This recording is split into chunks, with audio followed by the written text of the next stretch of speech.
Welcome to the fourth episode of Electrically Canadian. I'm Ken Pierce, and in this edition I'll tell you all about our trip from Calgary, Alberta to Vancouver, BC in August of 2022. This was the longest journey we had taken yet in our 2022 Mustang Mach-E. We started in Calgary, then made our way west along the Trans-Canada Highway to visit family in Delta, BC, just outside Vancouver. This particular trip is 975 kilometers end to end, and if everything went perfectly in a gas-powered car, it would take approximately 10 to 11 hours, not including time to stop and stretch your legs or eat. With an electric car, we knew our fueling times would be longer, but we weren't in any big rush. We left Calgary shortly after 9 o'clock in the morning Mountain Daylight Time with 100% charge. The car was estimating about 450 kilometers of range. We decided we'd make our first scheduled stop in Golden, 264 kilometers west of Calgary. Due to damage from flooding in November of 2021 and a variety of avalanche and landslide mitigation measures, there was lots of construction between Banff and Golden. This meant our trip through this section of the mountains was slower than we'd anticipated. After making our way through the construction, we arrived in Golden about 3 hours later and pulled into a Petro-Canada charging station located there. The right side of one of the chargers was blocked by a delivery van, which made accessing the charging port on the car difficult since it's located on the front of the driver's side. There was also an internal combustion engine vehicle blocking the left side of the other charger, but thankfully the right side was available, so I pulled in there instead. We originally planned to grab lunch here, but nobody was really hungry yet. Instead, we grabbed some drinks for the road at the convenience store and loaded them into a cooler we had in the frunk. We also grabbed some quick items that we could eat in the car from a nearby restaurant to cover anyone who may get hungry, and then we were on our way about 30 minutes later. Since the 150 kilowatt charger was working well on this stop, the car had more than enough charge to get us to our next planned charging stop in Salmon Arm, BC, which was about 251 kilometers away. The car was doing fine, but the humans needed a bio break before we could get to Salmon Arm, so we made an unplanned stop in Revelstoke. This turns out to have been a really good idea since it allowed us to learn that there are fast chargers located there. One is a 50 kilowatt charger on the BC Hydro network near the Visitor Centre. The other is a set of Electrify Canada chargers near the Railway Museum. The town of Revelstoke was also very nice and welcoming, so we made a mental note of it for the return trip. A few minutes later, we were on our way again. Next stop, Salmon Arm. Somewhere on this leg there was also a 1-hour time change, so we left Revelstoke at about 1:30 Pacific Daylight Time. We arrived in Salmon Arm at about 3 o'clock. In Salmon Arm, there were also a few choices for chargers. On this particular stop, I wanted to try the Electrify Canada network, so we pulled into their chargers located near the Canadian Tire in a shopping mall. Unfortunately, the first charger we pulled into was broken. Another charger was being used by an Audi e-tron, and the third charger was also dead. Fortunately, the fourth and final charger we pulled into was working correctly, although it was a little awkwardly placed. I had to reverse angle park to access the charging port on the car. I made a mental note to avoid stopping here on the way back if it could be avoided. We went to a restaurant inside the mall to have an extremely late lunch, leaving the car to charge. While we were waiting for our food, I came out and moved the car off the charger. It had hit 90%, and I knew that would be more than enough to get us to our next destination. With multiple chargers broken, I wanted to make sure anyone who needed them could access them, plus Electrify Canada has extremely expensive charging at 57 cents per minute if you're not a member.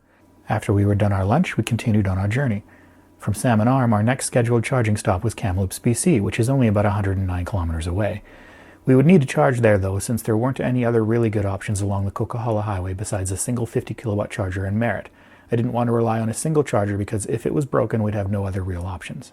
We pulled into the Kamloops charger just before 6 p.m. The charger worked well, and we left about 20 minutes later with enough charge to take us the rest of the way if we wanted. Because we didn't want to arrive at my sister's house with no charge left in the car, though, we planned for one more charging stop in Hope, BC, 203 kilometers away.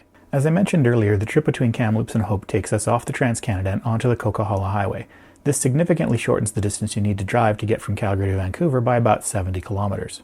The Coquihalla is a little unique in two ways. First, it's a long stretch of extreme elevation changes. The end of the highway in Hope is at sea level, and at its highest point, the highway is at 1,244 meters. Since we were heading west, most of this would be downhill, and this is great for the range on the car since it can mostly coast on the downhill stretches.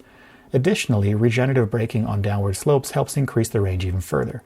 Finally, the thinner air at higher altitudes means less wind resistance. The second unique thing about the Coquihalla, however, offsets much of the first. The speed limit on most of the Coquihalla during good summer weather is higher than most other highways in BC at 120 kilometers per hour. Higher speeds equals lower efficiency. Turns out this wasn't much of a concern since there was tons of construction that limited speeds to 90 kilometers for a large portion of the highway. We arrived in Hope at about 8 p.m. and pulled into the Petro-Canada charger located there.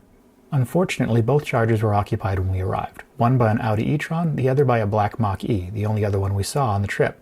I looked at the charging display and the Mach-E was pretty charged up already, so we chose to wait. About 5 minutes later, the other Mach-E left and we were able to plug in for our last charge of the trip.